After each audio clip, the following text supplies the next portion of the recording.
2021년 12월 6일 월요일 천안광성교회 새벽기도회를 시작하겠습니다. 다 함께 사도신경으로 우리의 신앙을 고백하겠습니다. 나는 전능하신 아버지 하나님 천지의 창조주를 믿습니다. 나는 그의 유일하신 아들 우리 주 예수 그리스도를 믿습니다.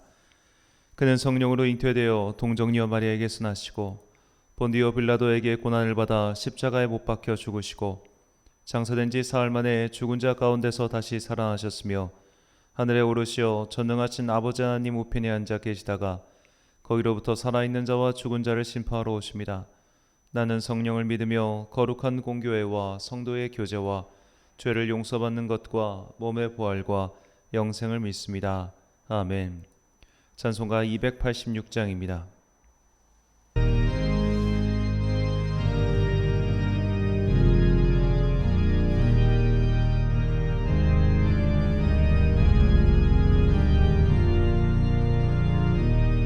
주 예수님 내 맘에 오사 나의 붙들어 주시고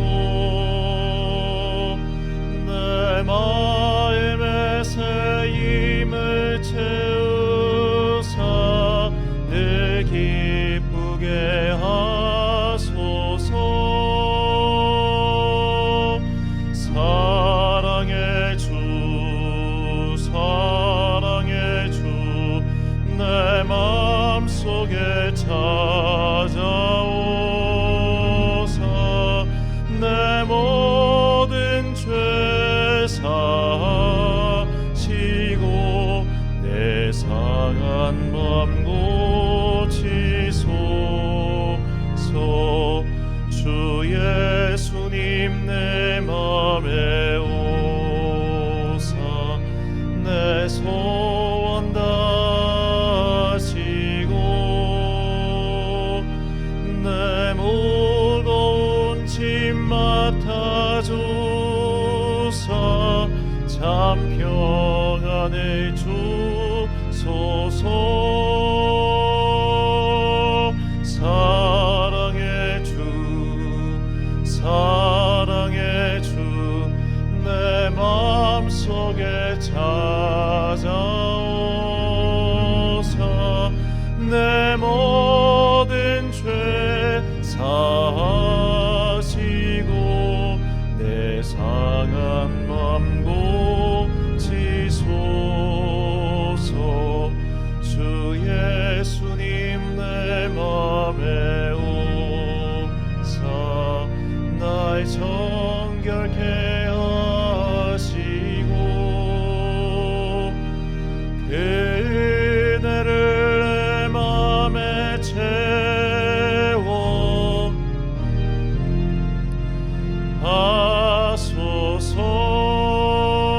하소서. 사랑의 주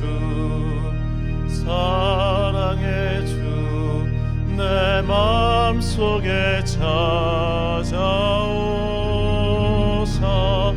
내 모든 죄 사시고 내 상한 맘 고치소서.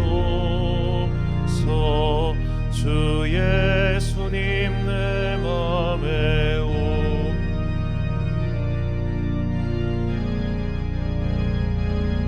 오시고 주 성령을 내 맘에 채워 늘 충만케 하소서.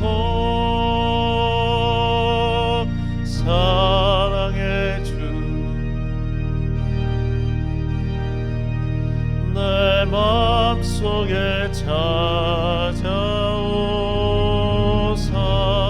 내 모든 죄 사시고 내 상한 맘 고치소서.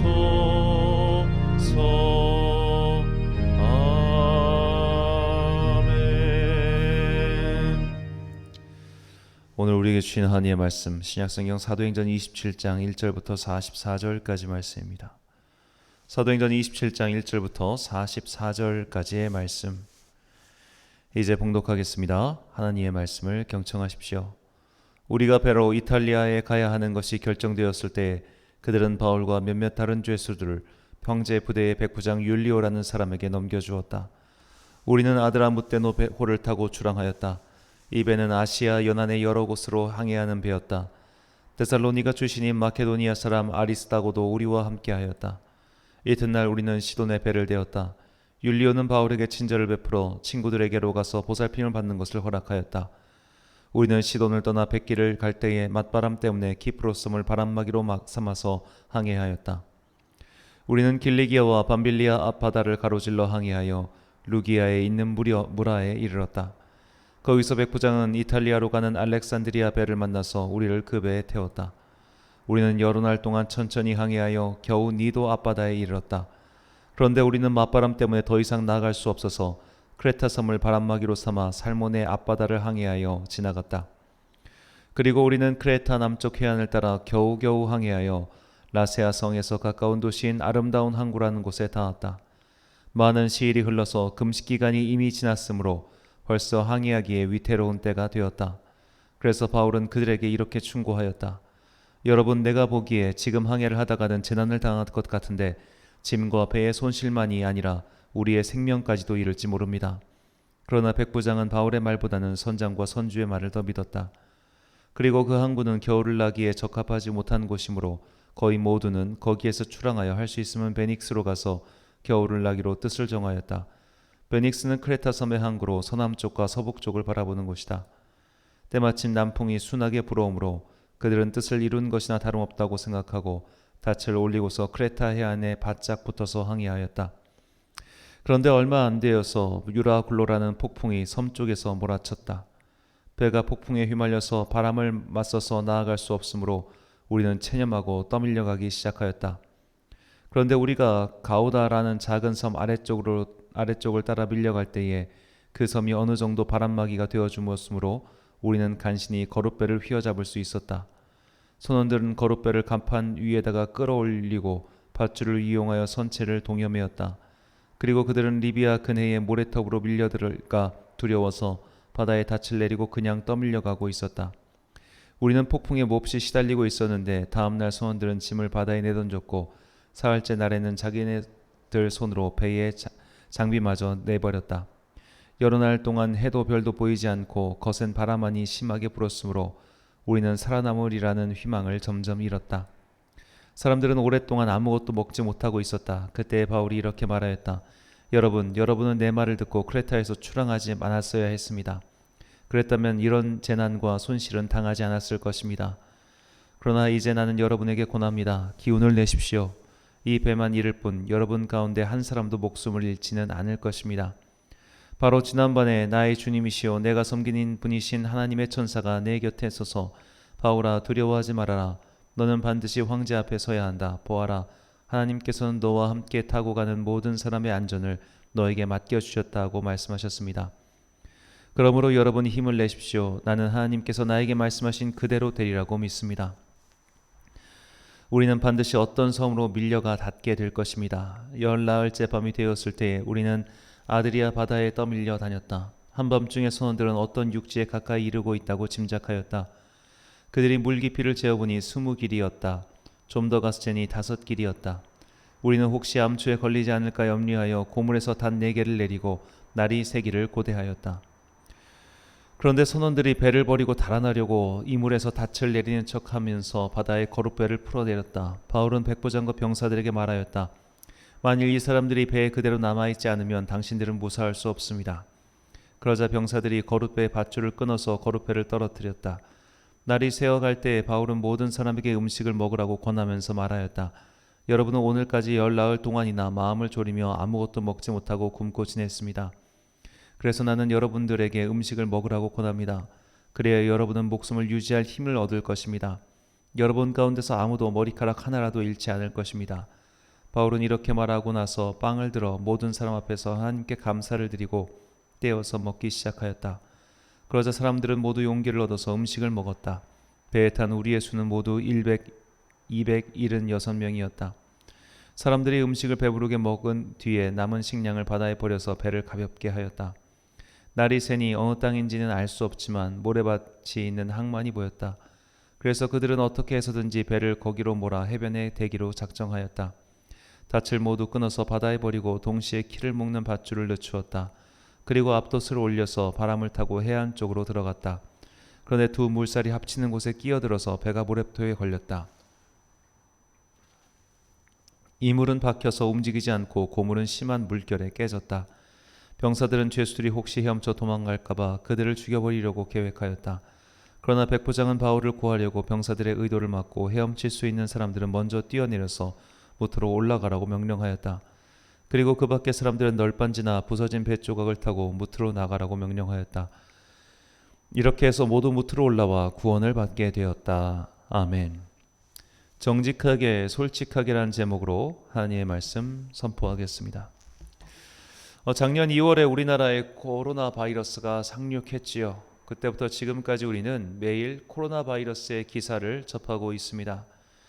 이 작년 초에 이 혼란상을 되돌아보면 지금은 그저 웃을 수밖에 없는 일들도 사실은 참 많죠.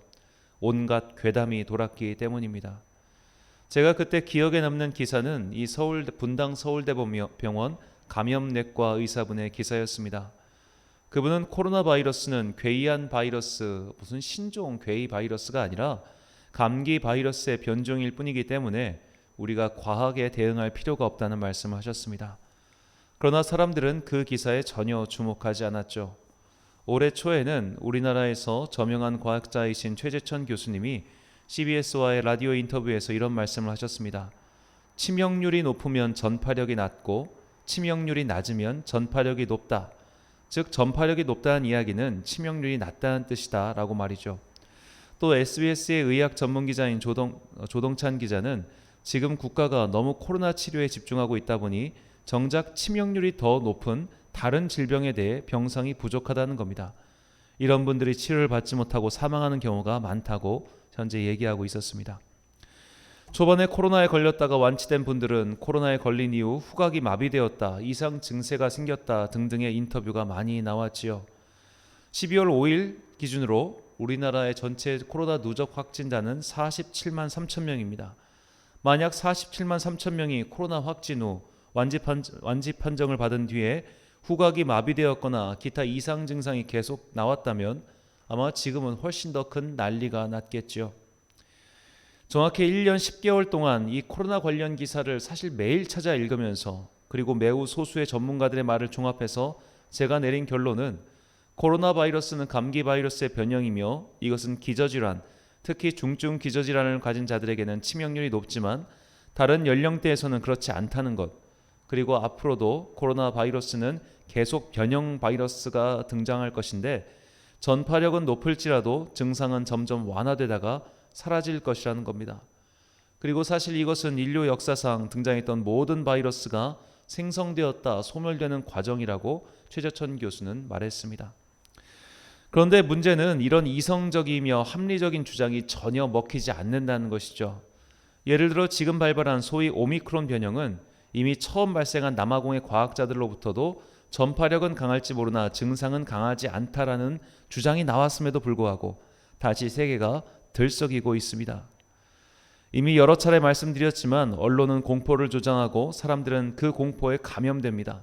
언론이 공포를 조장하는 것은 그것이 돈 벌기 좋기 때문이죠. 사람들은 공포 정보에 민감하고 공포 정보를 더 열심히 취득합니다. 그렇게 정보가 쌓이면 확증 편향, 이것은 반드시 이럴 것이다라는 경향성이 생기죠. 그때는 아무리 반대쪽에 정보를 줘도 들어오지 않습니다. 더구나 건강과 생명을 가장 중요시하는 이 선세주의적 경향성이 강한 사람일수록 이런 공포 마케팅은 훨씬 더 큰 효과를 발휘하지요. 자, 우리는 이 전문가의 말을 참 신뢰합니다. 저도 그렇습니다. 그러나 사실 잘 살펴보면 내가 듣고 싶어 하는 전문가의 말만 듣습니다. 내가 좋아하지 않는 쪽, 나와 반대되는 생각을 가진 전문가의 말은 잘 듣지 않아요, 사실은. 그래서 우리는 내 생각을 긍정해주는 전문가의 말을 덤으로 신뢰할 뿐이지 사실 전문가의 말을 듣고 내 행동을 결정적으로 바꾸는 경우는 드뭅니다. 그러니까 내 마음이 아직 갈대를 잡지 못하고 있어가지고 이쪽 이야기를 하는 전문가의 말을 쏙 듣는 경우도 있지만 사실 대부분 우리는 이미 이쪽으로 마음이 어느 정도 기울여져 있는 상태에서 이쪽 이야기를 하는 전문가의 말을 신뢰해서 이 선택을 한다는 겁니다. 그러니까 내 마음이 이렇게 기울어져 있을 때 이쪽 이야기를 하는 전문가의 이야기는 들어오지 않아요. 예를 들어 내가 이미 땅을 사기로 결정했습니다. 근데 긴가민가 하잖아요. 이 땅이 오를지 말지. 그때 그 땅이 오를 거야라는 전문가의 이야기가 들어오지, 아니야 지금은 신중해야 돼 기다려, 이 전문가의 말은 안 들어온다는 겁니다. 자, 오늘 백부장 율리오가 그랬습니다. 그가 결정한 사항에 대한 심적 근거를 제공하는 전문가의 말을 듣고 오히려 자신이 정확하게 그리고 객관적으로 상황을 바르게 볼 수 있는 것이 방해받았지요. 로마 황제에게 항소권을 사용한 바울은 이제 합법적으로 로마로 갈 수 있게 되었습니다. 오늘 본문은 바울의 로마까지의 항해를 매우 상세하게 전하고 있습니다. 그래서 그 항해를 지도로 명확하게 그릴 수 있어요. 자, 바울은 가이사랴에서 배를 타고 출발했고 이제 같은 해안선에 있는 시돈에 도착했다가 다시 또 이제 그리스 땅 쪽으로 가는데 바람이 너무 심하게 불어서 구브로 섬을 등지고 해안선을 따라 이동을 합니다. 그리고 이제 니도에 도착해가지고 다시 또 지중해 중심으로 향하는데 이 역시도 바람이 많이 불어서 이 크레타 섬으로 일단은 도착을 하죠. 그리고 그곳 미항에 겨우 이르는 뒤에 그곳에서 쉬려고 했는데 사람들이 여기서 더 가서 베닉스라는 곳까지 가자라고 이야기를 합니다. 본문 4절과 7절 말씀 한번 살펴보겠습니다. 자, 이것이 당시 로마의 배인데 이 배는 반드시 노를 젓는 선원이 필요했고 그리고 이 돛이 하나였기 때문에 바람이 부는 대로 갈 수밖에 없었지, 바람이 불 때 이것을 변형 바꿔가지고 바람을 타고 가는 것이 구조적으로 좀 어려웠습니다. 4절과 7절 말씀. 또 거기서 우리가 떠나가다가 맞바람을 피하여 구브로 해안을 의지하고 항해하여 배가 더디가 여러 날 만에 간신히 니도 맞은편에 이르러 풍세가 더 허락하지 아니하므로 살몬의 앞을 지나 그레데 해안을 바람막이로 항해하여. 자, 이렇게 객관적으로 봤을 때 그냥 누가 봐도, 비전문가인 내가 봐도 이 상태로는 더 이상 항해하기가 어렵겠다라고 생각하죠. 그래서 바울은 율리오에게 가서 이렇게 말을 합니다. 본문 10절 말씀. 말하되 여러분이여, 내가 보니 이번 항해가 화물과 배만 아니라 우리 생명에도 타격과 많은 손해를 끼치리라 하되 백부장이 선장과 선주의 말을 바울의 말보다 더 믿더라. 자, 백부장 율리오는 어째서 바울의 말보다 선장과 선주의 말을 더 들었을까요? 아마도 바울은 항해의 초보자이고 선장과 선주는 항해의 베테랑이었기 때문에 전문가의 말을 더 신뢰해서 그랬을 것이다 라고 생각할 수 있습니다. 하지만 선장과 선주는 이 항해에 자신들의 큰 이익이 걸려 있었습니다. 항해가 지연될수록 그들의 수익은 줄어들 것이니 당연히 항해를 강행해야 한다고 말했겠죠. 그리고 이 결정에 백부장 율리오는 올라탄 겁니다. 백부장이 그들의 결정에 손을 들어준 이유는 단순히 그들이 전문가였기 때문이 아니라 백부장 본인이 현재 그들이 머물고 있는 미항이 아닌 다음 목적지인 베닉스로 가고 싶어 했기 때문이죠. 본문 12절입니다. 그 항구가 겨울을 지내기에 불편하므로 거기서 떠나 아무쪼록 베닉스에 가서 겨울을 지내지 않은 자가 더 많으니 베닉스는 그레데 항구라. 한쪽은 서남을 한쪽은 서북을 향하였더라. 자, 미항이라는 항구는 겨울을 보내기 불편했습니다. 아마도 이름처럼 아름답지만 작은 항구였을 것입니다. 그리고 겨울을 보내려면 최소한 몇 달은 머물러야 했는데 이 자기 동네도 아니었으니 자급자족이 안 됐겠죠. 숙박부터 음식까지 모든 것을 사 먹어야 하는 그들로서는 편의시설이 조금이라도 더 있는 베닉스까지 가고 싶었을 겁니다. 같은 크레타 섬의 항구인 미항과 베닉스는 해안선을 따라가면 고작해야 100km 정도 거리밖에 안 되었으니 이 정도면 설령 바람이 심하게 불어도 어찌어찌 항해가 될 것이라고 생각했을 겁니다. 그리고 그들의 결정은 완전히 잘못된 선택이 되고 말았죠. 본문 13절과 14절입니다. 남풍이 순하게 불매 그들이 뜻을 이룬 줄 알고 닻을 감아 그레데 해변을 끼고 항해하더니 얼마 안 되어 섬 가운데로부터 유라굴로라는 광풍이 크게 일어나니 그들은 갑자기 유라굴로라는 광풍을 만났고 무려 14일이나 표류하다가 거의 1000km는 떨어져 있는 시칠리아 밑에 작은 섬 멜리데에 도착합니다. 그리고 이 과정에서 그들은 모든 짐을 버렸습니다. 이익을 탐하고 편한 것을 쫓다가 결국 모든 것을 다 잃고 말았죠. 바울이 항해를 멈추자고 한 것은 그가 하나님께 특별한 계시를 받았기 때문이 아닙니다. 그저 상식적으로 생각해 볼 때 이 정도 맞바람이 불면 항해가 어려울 것이기에 다소 불편하더라도 항해를 멈추는 것이 좋겠다는 지극히 상식적이고 보편적인 사고에 따라 의견을 냈을 뿐입니다. 하지만 각자의 욕심과 이권, 편의가 걸려 있었기 때문에 백부장 율리오와 배의 선원들은 바울의 주장을 묵살했고 그 결과 엄청나게 고생을 하고 말았습니다. 우리 인생에서도 이런 일들이 비일비재하게 일어나죠. 평생 살면서 단 한 번도 양당 간의 선택을 하지 않는 인생은 없습니다. 우리 인생은 항상 선택을 강요받습니다. 그런데 그 선택의 근거가 중요하죠. 이 사람은 자기 자신도 속입니다. 그래서 자신의 욕망을 속이고 마치 전문가가 그렇게 말하니까 혹은 대의명분이 이것이니까 라며 전문가에게 내 결정권을 위임한 것처럼 말하고 대의에 순종하는 것처럼 이야기합니다. 하지만 속내는 그렇지 않습니다. 이미 내 마음은 한쪽으로 기울여져 있어요. 그런데 그 기울어진 원인이 내 욕심 때문일 때가 훨씬 많다는 겁니다. 전문가의 말이란 그 결정을 그냥 뒷받침해주는 그냥 하나의 근거에 불과하죠. 그리스도인 또한 마찬가지입니다. 우리는 말로는 하나님의 뜻에 순종하겠습니다. 우리가 해야 할 일을 알려주세요라고 기도하죠. 하지만 인생의 선택에 있어서 하나님께서 확실한 계시와 말씀으로 너는 이쪽으로 가라 라고 하시는 경우가 매우 드뭅니다. 그래서 우리는 사실 자의적인 선택을 할 때가 참 많습니다. 그리고 스스로 포장을 합니다. 내가 이 선택을 한 것은 주님을 위하여 라고 말이죠. 그러면서 여러 사람의 의견을 덧붙입니다. 이미 내가 그것을 하고 싶어 했고 그래서 선택했으면서 하나님을 갖다 붙일 때가 너무나 많습니다. 저의 부끄러운 고백입니다. 저는 29살 때 인도로 견습 선교를 떠났습니다. 그때 저의 대의 명분은 20대의 마지막을 주님께 헌신해보고 싶다였습니다. 그래서 총회 해외 선교부와 면접을 볼 때도 그냥 제일 힘든 곳으로 보내주세요 라고 했습니다. 제가 인도를 선택한 것이 아니라 총회 선교부에서 저를 인도로 보냈습니다. 그래서 인도의 벵갈로 공항에 도착했을 때 제 마음에 딱 들어온 생각은 집에 가고 싶다였습니다. 여러모로 참 힘들었습니다. 인도에 도착해서 견습 선교사님을 도와준 일을 하던 중 한 두어 달쯤 지났을 때 기도하며 하나님께 따지듯 여쭙습니다. 하나님, 제가 하나님을 위하여 20대 마지막을 헌신하고자 여기 왔습니다. 근데 왜 이렇게 저를 힘들게 하십니까? 라고 기도하자 정말 너무나 또렷하게 제 마음속에 하나님께서 대답해 주셨습니다. 야, 나는 너 가라고 한 적 없다. 네가 가고 싶어서 간 거지. 정말 뒤통수를 시원하게 얻어맞은 듯하게 기도하다가 순간 생각이 정지되고 멍하니 그 제단을 바라봤던 날이 아직도 생생합니다.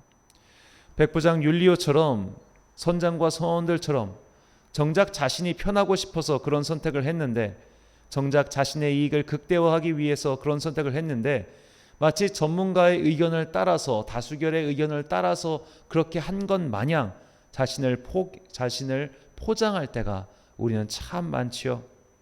그러고는 뜻대로 되지 않으면 하나님께 하소연하고 원망하기도 합니다. 나는 정말 이런 가증한 일을 행하지 않았다고 말할 수 있을까요? 상대를 위한다고 하면서 실상은 내 욕심을 채우기 위해 그를 대하고 있지는 않습니까? 하나님을 위한다고 하면서 실제로 내 욕망을 이루기 위해 하나님의 이름을 이용하고 있지는 않습니까? 우리는 정치인들이 아무리 국가와 민족을 위하여 일한다고 말을 하지만 실상은 자신들의 이익을 위하여 행동한다는 것을 너무나 잘 알고 있지요. 우리 안에는 그런 모습이 없다고 자신할 수 있을까요? 그러므로 우리는 항상 자신의 내면의 목소리부터 분별해야 합니다. 이것이 욕망의 소리인지 아니면 정말로 하나님께서 주신 선한 양심의 소리인지 말이죠. 고린도후서 13장 5절 말씀입니다.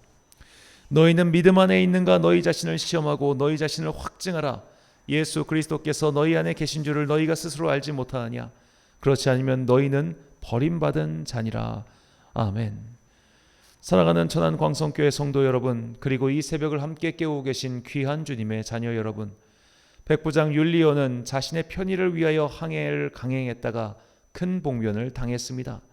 전문가의 말을 빌려 혹은 권위자의 말을 빌려 자신의 욕심을 정당화하려는 악한 마음이 우리 안에 분명히 있습니다. 그러므로 우리는 무엇보다 먼저 자신의 마음을 정직하게 그리고 솔직하게 분별해야 합니다. 이 목소리, 이 마음이 어디에서 온 것인지 제대로 파악하지 않으면 우리는 훗날 하나님의 재판정 앞에 섰을 때 정말 주님께서 수고했다 칭찬하는 그런 자가 아니라 내가 너를 도무지 모른다라는 답을 들을 수도 있습니다. 하나님께 기도하고 간구하기 앞서 인생의 중요한 선택을 하기 앞서 먼저 자신의 내면의 진솔한 소리를 들어보십시오. 나는 정말 하나님을 위하여 이 선택을 한 것일까? 아니면 나를 위하여 이런 선택을 한 것일까? 잘 분별하고 주님의 마음에 합당한 결정을 내리는 여러분과 제가 되시길 간절히 축원합니다. 기도하겠습니다.